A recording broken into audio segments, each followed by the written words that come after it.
Class 10 के board exam 17 Feb 2026 को conduct होंगे और असर्शन एंड रीजन का ये क्वेश्चन आपके एग्जाम में जरूर आएगा। तो चलिए क्वेश्चन की तरफ हम चलते हैं। डायरेक्शन तो आपने पढ़ा ही होगा। असर्शन में दिया गया है कि द नंबर 5 की power n can not end with digit 0 where n is a natural number. Reason इसमें दिया गया है कि a number ends with 0 if it is prime factorization contains both 2 and 5।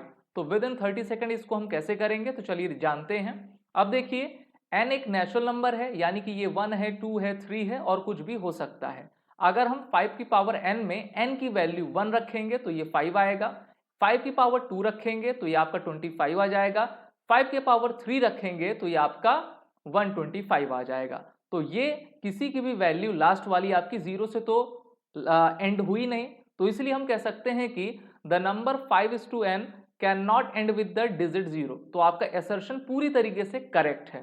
वहीं पर हम रीजन की बात करें, a number ends with 0 if it's prime factorization contains both 2 and 5। तो देखिए हम जानते हैं कि 5 की पावर n में जो आपका 5 की पावर n है उसका फैक्टर 2 नहीं होता, तो हम कह सकते हैं कि ये 0 से एंड नहीं होगा। इसी तरीके के क्वेश्चंस, इसी तरीके की क्लास को देखने के लिए हमको फॉलो करें।